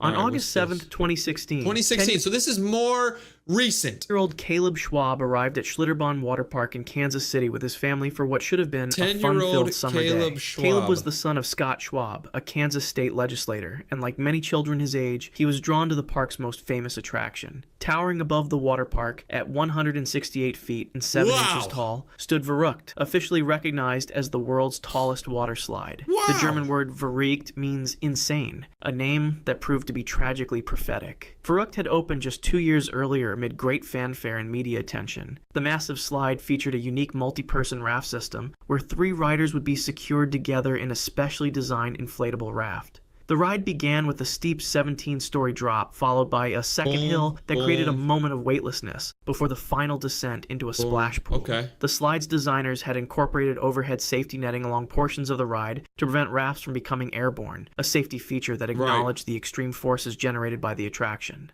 The ride's operation depended on precise weight distribution among the 3 passengers. Safety guidelines specified that the combined weight of all riders should fall within a specific range to ensure the raft maintained proper contact. Okay, yeah. So if basically I'm kind of seeing what he's saying here, even though I'm pretty dumb, but I'm kind of picking it up. Basically, there should be 3 people in the raft at all time, but I have a feeling that this kid would be on this ride by himself. I think the operator messed up. But there should be 3 people because when it goes down and then it comes back up, it should be heavy enough to fall back down. But I have a feeling this kid's gonna go fly in the air. Surface throughout the journey. However, these weight requirements were often loosely enforced during busy periods, and park staff frequently allowed combinations of riders that fell outside the recommended parameters. On this particular day, the park was crowded with families enjoying the summer heat relief that the water attractions provided. Caleb was excited to experience the world record slide, despite being smaller than the typical rider. He was paired with 2 adult women in the 3-person raft, creating a weight distribution that was significantly below the recommended minimum. The raft was secured at the top of the 168-foot tower, with all 3 riders strapped in using Velcro and nylon restraints. Park attendants gave their standard safety briefing before releasing the raft down the steep initial drop. The raft accelerated rapidly down the first massive drop, reaching speeds approaching 70 miles per hour as it hit the bottom and began climbing the second hill. Due to the improper weight distribution, the raft carried too much momentum as it crested the second hill. Instead of following the slide's surface as designed, the raft became completely airborne for several feet. The lightweight raft, with insufficient weight to keep it grounded, flew upward toward the overhead safety netting that was meant to protect riders from exactly this scenario. Caleb, seated in the front of the raft, struck the metal supports of the overhead netting with devastating force. The impact caused fatal head and neck injuries, while the 2 adult passengers suffered serious but non-fatal injuries as the raft crashed back down onto the slide surface. Park staff immediately initiated emergency procedures, but Caleb's injuries were beyond any medical intervention. The other riders were rushed to nearby hospitals for treatment of their injuries. Verrückt was immediately and permanently closed following the accident. The subsequent investigation revealed a pattern of safety violations and design flaws that had been ignored since the ride's construction. Criminal charges were filed against several park executives and the ride's designer for reckless behavior and second-degree murder. Evidence emerged showing that engineers had repeatedly warned about safety issues during construction, but these concerns were dismissed in favor of meeting opening deadlines. The slide was completely demolished in 2018, and the incident led to comprehensive reforms in waterslide safety regulations nationwide. Haunted Castle Fire Incident. On May 11, 1984, Six Flags Great Adventure in New Jersey was experiencing one of its busiest spring evenings of the season. The warm weather had drawn large crowds to the popular theme park, with families and groups of teenagers eager to experience the various rides and attractions. Among the park's most popular draws was the Haunted Castle, a walk-through dark ride that promised visitors a terrifying journey through a maze-like structure filled with ghosts, monsters, and other frightening surprises. The attraction had become a must-visit destination for thrill seekers looking for a different kind of adrenaline rush. The Haunted Castle was housed in a large castle-themed building that had been constructed as a temporary structure, but had remained in operation for several years. Inside, visitors would navigate through a series of narrow corridors, dark rooms, and tight passages while costumed actors and mechanical effects provided scares along the way. The building's interior was decorated with foam padding, fabric hangings, and various props designed to create an authentically spooky atmosphere. These decorative materials, while effective for creating the desired ambiance, were highly flammable and had never been treated with fire-resistant chemicals. 8 teenagers, including a group of friends from nearby towns, had decided to experience the Haunted Castle together that evening. They were typical of the attraction's target demographic, young people seeking thrills and the social bonding that comes from shared scary experiences. The group purchased their tickets and joined the line outside the castle's entrance, joking nervously about what they might encounter inside. None of them could have imagined that this routine visit to a popular theme park attraction would end in tragedy. The building's design created several inherent safety hazards that would prove fatal. The maze-like layout included numerous dead ends and confusing pathways intended to disorient visitors as part of the entertainment experience. However, this same design made emergency evacuation extremely difficult, as there were very limited exit routes and no clear sight lines of safety. The building lacked a sprinkler system, smoke detection equipment, and adequate emergency lighting that would have been required in permanent structures housing public attractions. Shortly after 6:30 p.m., a small fire began in one of the foam-padded walls deep within the attraction. The exact cause was never definitively determined, but investigators suspected that either an electrical malfunction or a discarded cigarette had ignited the highly combustible foam materials. Within minutes, the flames spread rapidly through the interconnected rooms Oh, and corridors, fed by the abundant flammable decorations and furniture throughout the structure. The building quickly filled with thick, toxic smoke that made visibility nearly impossible. Visitors inside the attraction initially thought the smoke and heat were part of the show, as special effects were Yeah. commonly used to enhance the scary atmosphere. That's the thing. They're in a haunted castle ride. If I was in a haunted castle ride and there was a bunch of smoke, I'd be like, oh God. Like, I mean, I guess it makes sense, but geez, it stinks. And then you start seeing fire. You might be like, oh, maybe that's a fake fire. And then boom. By the time people realized they were in genuine danger, the fire had spread extensively, blocking many of the limited exit routes. The maze-like interior, designed to confuse visitors under normal circumstances, Wow. That sucks. So this building was supposed to be like a maze because you go through the ride and you don't know where you're at. Oh my God, it's creepy. But whenever there's a fire, you gotta know where you're at. You gotta know how to get out. Oh, desperately to find their way out through the Wow. smoke-filled corridors. The 8 teenagers became separated and lost in the burning maze. Despite the efforts of emergency responders who arrived quickly at the scene, all 8 young people died from smoke inhalation before they could be rescued. The victims ranged in age from 15 to 18 years old, their lives cut short by a preventable tragedy that exposed serious gaps in amusement park safety regulations. The investigation that followed revealed numerous safety violations and regulatory failures. The structure had been approved as a temporary building, but had operated for years without... I'm not gonna lie. If I'm stuck in that building, I'm kicking through the wall. If there's fire coming up, I don't care. I'm channeling an inner god, and I'm I'm breaking through the wall. building codes. I don't give a fuck. Criminal charges were filed against several park Fudge. officials, and the incident led to comprehensive reforms in fire safety requirements for all amusement park Damn, attractions they got arrested. nationwide. The people The who tragedy made at the that. haunted castle became a turning point that fundamentally changed how the industry approaches safety in entertainment venues. Worlds of Fun decapitation incident. On June 7th, 1981, Worlds of Fun amusement park in Kansas City was operating under Why is it always in Kansas City? I'm pretty sure something else happened in Kansas City earlier in the video, but I don't have enough typical brain summer power. conditions with moderate crowds enjoying the various attractions throughout Yeah, dude, this is June 7th. It says June 7th. Just imagine how many people would be at this freaking amusement park. June 7th? That's like the peak of summer. June is summer. Oh my gosh. The park's signature roller coaster, the Orient Express, had been thrilling Wow. visitors since its opening, featuring a looks unique awesome. design that included multiple inversions and high-speed elements that made it one of the most popular rides in the Midwest. The coaster's distinctive red and yellow trains regularly carried passengers through a McDonald's. series of loops, corkscrews, and banking turns that provided an intense but generally safe riding experience for thousands of visitors each operating season.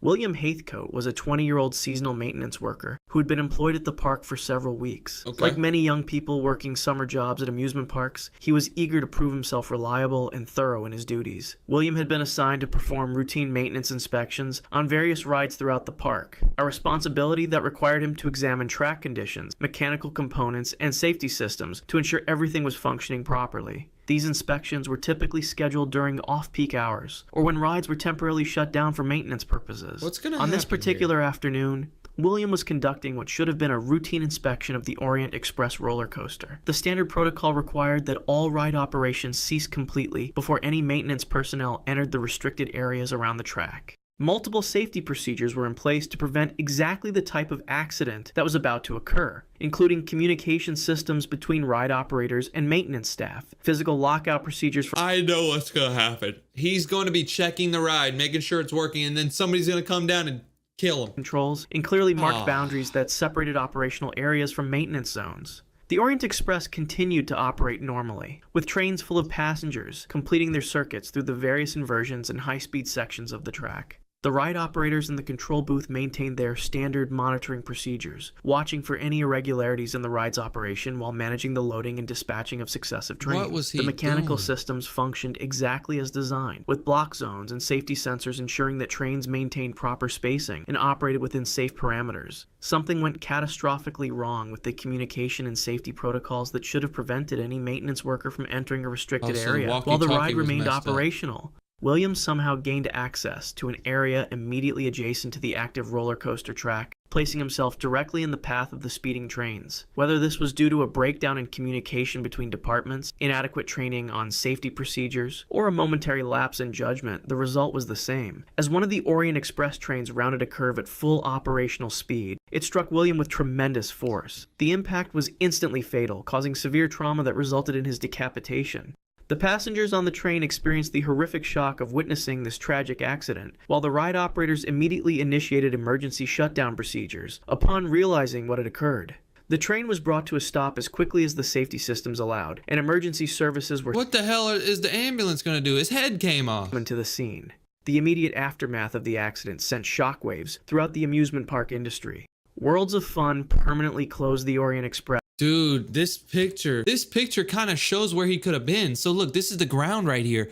He probably was standing like right here, probably had headphones on, and he's just like checking the stuff, and he like turned around, he probably had, like, he was listening to music or something, and then boom, the track comes, boom, chop it. Oh man. What's up, dummies? This video is gonna be pretty crazy because we're reacting to when cops get arrested. I didn't even know cops could get arrested, but according to this video, there have been times where actual police officers got arrested. Let's just watch this. This is gonna be pretty Cops crazy. have to arrest all different types of people. However, what happens when it's a cop's own boss? What? A chief deputy got arrested? This guy arrested his own boss? I gotta see what these cops did, bro. That he has to put in handcuffs. He puts his boss in handcuffs. Here are 4 examples of this incredibly rare situation. Starting Okay, so he's gonna show us 4 different times Here are 4 when examples cops of got this- arrested. These are the 4 cops. Michael Y, he looks like he could get arrested. Scott B, Glenda G, she was a cop? Who the hell hired her? Who the hell hired this guy? All right, I need to stop treating. 4 different cops who got arrested. Let's go. incredibly Let's rare hear about situation, this. starting with the case of Michael Yarbrough. Michael On June Yarbrough. 20th, 2023, a Georgia police officer pulled over a Dodge Charger that was going way over the 35-mile-an-hour speed limit. Damn! 96 miles per hour in a 35-mile-per-hour zone. Yeah, he's getting arrested, However, bro. when he walked up to the window, he got a huge surprise. Really?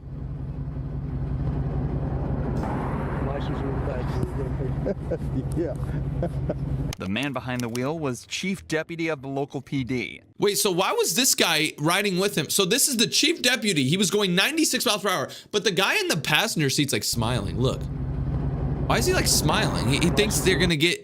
He thinks they're gonna get away with this. Are they gonna get away with this? Do cops get away with speeding? I don't know. Let's see what happened to this guy. The man behind the wheel was chief deputy of the local PD, Michael Yarbrough, not the person this officer expected to pull over. But Yeah. in reality, this changes nothing, and the officer asks Yarbrough to give over his license and registration, something he's not pleased with at all. Guess who I just pulled over? Who? Yarborough. Really? Yeah, the chief deputy driving a Dodge Charger, a souped-up Dodge Charger belongs to the sheriff's office. I just clocked this at 96 in a 35. What was the issue? I mean, why is he speeding? No reason. He's in an unmarked car. He just got a high horsepower car and decided he wanted to play. It's your traffic stop. You do what you think you should do. I mean, Facts. I'm not telling you one way or the other. You do- Hey, bro, you can't let him off, bro. Just because he's a cop or a chief deputy, you can't just be like, oh, keep speeding. Because he could have crashed. He could have hit somebody. You know what I mean? He should be subjected to the same rules as anyone else. So let's see what Put happens. 96 and a 35. Okay. Well, you know I don't care for him, so I'm gonna ride his. The cop is on the phone with another cop and he said, hey, I don't care for him. So the cop who pulled this guy over, he doesn't even like the guy. So he's going to give him a ticket, bro. If body cams weren't around, this stop could have gone a totally different way. But it seems like this officer isn't the biggest fan of Yarbrough and decides to issue him a citation for speeding. Wow. For some, handing your boss a $500 fine is a dream come true. And it looks like it's the same way for this officer. Sir, here's your ID back. This is your copy of the citation. If you would sign right here. It's got a court date, time it's must appear. Yes, sir. Please slow Wow. down and have a safe day. In Georgia, speeding tickets are priced based on how much you're exceeding the speed limit. For example, if So you're how much- over 24 miles an hour over, you're looking at $500 Bro, only $500. What? and fines. However, there's an extra super speeder charge you're liable to if you're going as fast as Yarbrough was. But it looks like this officer decided to mess with his boss even more, as this ticket excluded the extra fee, but instead required him to appear in court. After the incident, Yarbrough was also suspended for 40 hours without pay. He got suspended from his job for 40 hours. I thought he was gonna say 40 days or 40 years. Bro, he got suspended for 40 hours? You gave him a little vacation? Come on, bro. All right, let's look at the next one. That's just a fraction of what Corporal Scott Bertzik was hit with after crashing his car while drunk. Bro, this cop crashed his car while drunk. Yeah, he's going to jail. Reached out for my lighter, slammed into his ass. Cool. Yeah, not really. Not really. Yeah. Are you okay? Oh yeah, no, I'm good. Your car's fucked up. No, absolutely. Which I just fucking fixed. Obviously, Brooke and Scott are familiar with each other, and curiously, Scott holds nothing back when describing exactly how the incident went down. It's clear that Scott is the one at fault here, so before going any further, Brooke decides. Is this guy smoking a cigarette right here? Look, he's smoking a cigarette. Dude, you're back lame. to the base to ask whether of or not course you it's okay crashed, for bro. her You're to over here be handling smoking this stuff incident. into your lungs. That's lame. Birdie, so come work it? Okay. I can't remember. It's been a long time since I've worked a crash with one of us in it, so. No, he's not on duty. He's in his POV. Okay, so this guy who got arrested, or this guy who crashed, he's like a cop, but he wasn't on duty. Didn't want there to so be let's any see like, what happens conflict of when you're. interest type issues. All right, that was it. I just want to make sure. All right, bye. Let's see what happens. Damn it, Birdie. Brooke is getting Damn the it, go-ahead Birdie. and Wait on his way. He's not coming. Good. Walking home, but yep, I'm good. So, Birdie, you giving me some indicators? Oh, Listen. get the woman. Listen. Valdez is coming out just to. I'm not gonna lie to you about it. She's on her way? Yeah, she's on her way. I'm not really comfortable with this whole thing at all, but I'm not gonna lie to you about it. Oh no, I don't mean to put you in that Indy. Yep. From now on, you know how it goes. You can't consume anything, okay? Because right now you're being detained. Wait, what? it's obvious that You're being detained. Wait, what? Bro, so this girl thinks that he's under the influence of alcohol or drugs or something. He was smoking a stupid cigarette. Dude, you're a cop, bro. You know you can't. Scott is under the influence of something. I just said Judging that. by his slurred speech, slowed reactions, and slight loss of motor control, So is he gonna get like arrested and then like he's gonna lose his job? Brooke is fairly sure he's been drinking. At this point, Scott is no longer her supervisor. He's just a suspect in a case. Wow, so this Scott guy is higher up than the girl who arrested him. So she's literally like arresting her boss. Oh, damn. And what's more, he's drunk and likely unpredictable, a combination which can be incredibly threatening to a female officer. Please don't make my life difficult. I would never do that to you. Okay, I'm very uncomfortable right now. And I apologize for putting you in that position. Are you on? Yes, I am, and I'm going to remain on for integrity. Lighting you a can't smoke cigarette. right now. What? Because if I'm going to do a You can't smoke right now. What? This guy's drunk as DUI hell. investigation, it impedes. He's if you done. consume anything. I want to get that dog. It's a Huh? really cute dog. Fear aggression issue. You can always train a dog. Wait, what? What? This guy's about to get arrested and he's like on his phone saying, "Oh, I want to get this dog. You see this dog? I want to get this dog." Shut the hell. Who cares, bro? And then he said, "Oh, the dog has aggression issues." Bro, you're worrying about the wrong things, bro. You're worried about getting a new dog, bro. You need to worry about getting a new car, getting a new job, getting some money to pay for this ticket you're about to pay, getting rid of your addictions to alcohol. Like, You can't consume anything. he's smoking. She just told you not to. You're killing me. Trying. What's too late now? After a short wait, another officer arrives at the scene. See, that's how you know you're addicted. If a cop tells you to stop smoking and you can't smoke and then you still smoke, you're addicted, bro.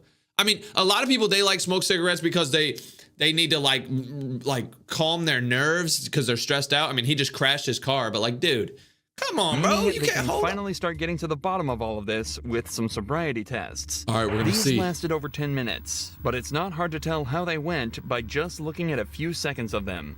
You may begin the test. All right, he has to walk 1 foot in front of the other. 2, Oh. 3. Oh. Yep. Bro. Yep. Judging by this and the overwhelming amounts of evidence against him at this point, the What are you- officers thought it was safe to conclude that Scott had been drinking that night and decided it was time to put him in cuffs. Oh my Something gosh. he was far from happy about. Wow, bro. There's things that we can do to fix this, but He's crying. Damn. Fucking everything. Bro, you're a grown ass man, bro. it's got the hinge locks. Okay. Could you go? Despite Scott being one of the most polite and respectful suspects ever on this channel, he was actually hit with a better sentence than the majority of criminal cops. After blowing a .156 back at the station, he was charged with driving under the influence and damaging property. Did he lose his was job? ordered to pay just under $1,000 $1,000? in That's fines, a lot of- serve 50 hours of community service, and take multiple substance abuse and DUI classes, and had his driver's license suspended Wow. for 6 months. He was also sued by the driver of the vehicle he hit. Damn, look at the car that he hit. I forgot he ran into someone. Jesus Christ. I mean, he probably did you a favor. You're driving a Hyundai Sonata. That's a Cash trash settlement car, was bro. reached. And on top of all of that, he also was suspended without pay for a week and given a last chance agreement. Bro, he got suspended for 1 week without pay. Wow.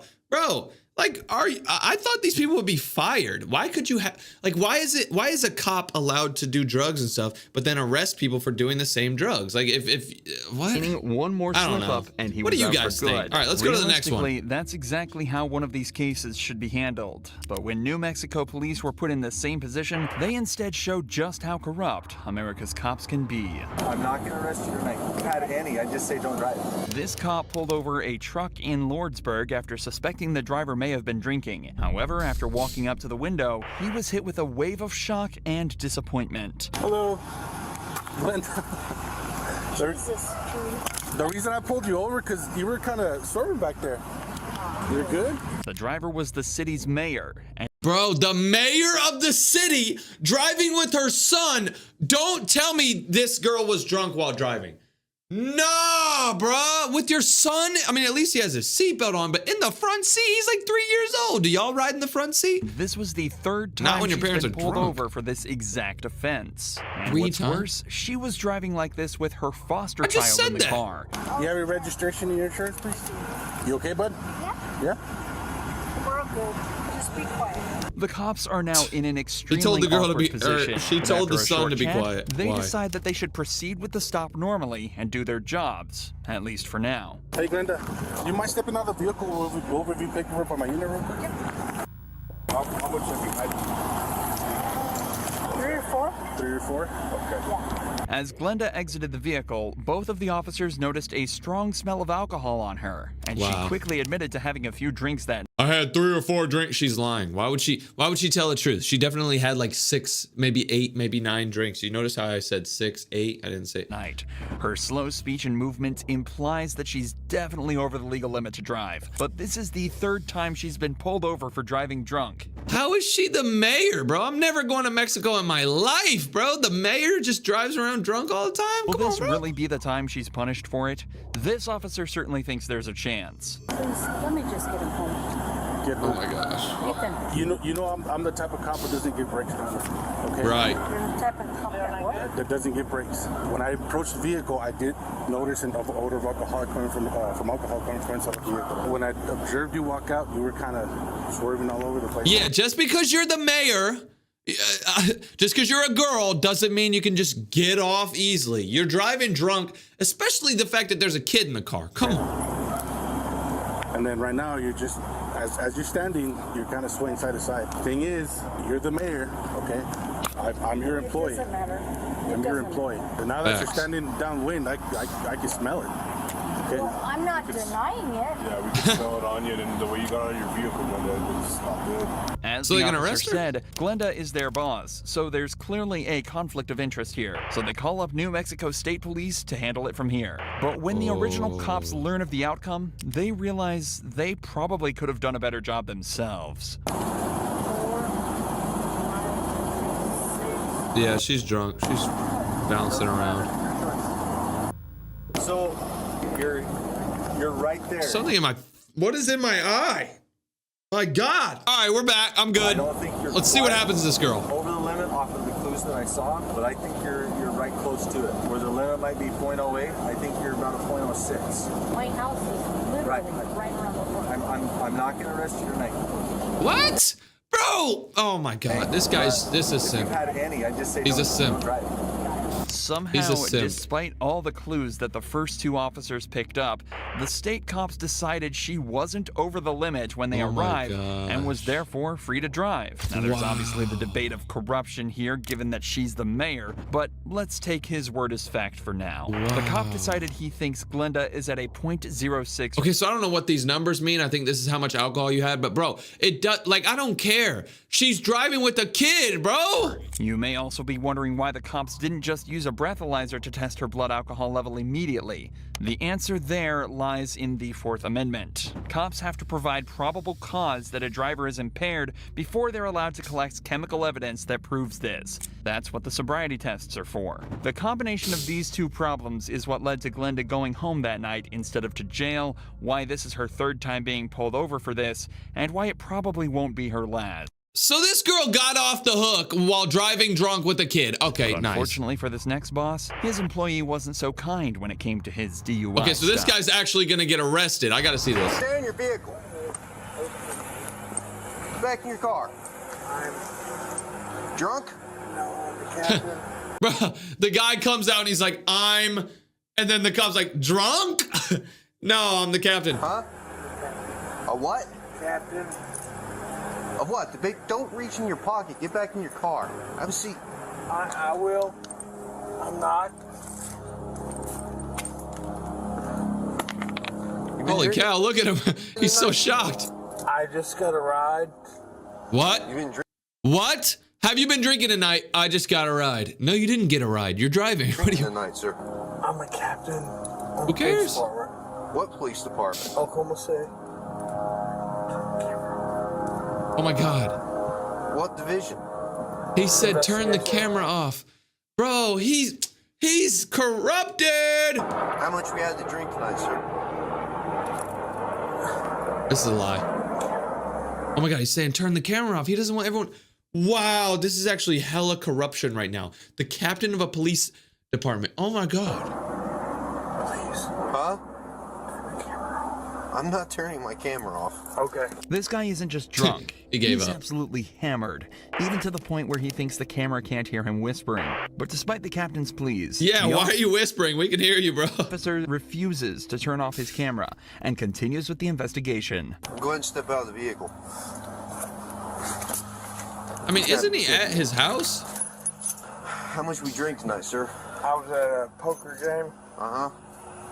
Because you're swerving all over when you turn off here, you didn't use your signal. I'm sorry. How much you drink at your poker game? Not much. Not much? How much is Stop not the much? cap, bro. I don't know. Beer? He don't even liquor? remember. How many beers? 3 or 4. That's a 3 or lot. 4? How long ago was that? And why does everyone say 3 or 4? That's just, bro, you're lame. You're lying, bro. If you drank 3 or 4 beers, you would not be like, nah, turn the camera off. I'm the captain. It's been going on a while.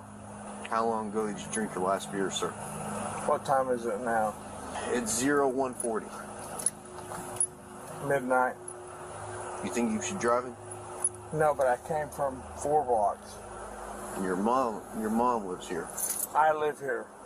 You live here. Yes. So he got Or pulled to over move at his your vehicle. house? Okay.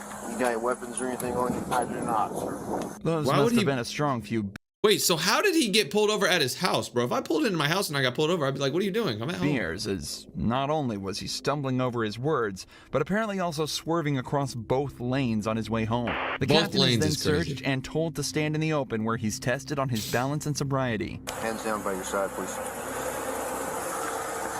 Look straight ahead. You see the tip of my pen, sir? I do. I want you to follow the tip of my pen without moving your head, okay? Dude, this is always so funny.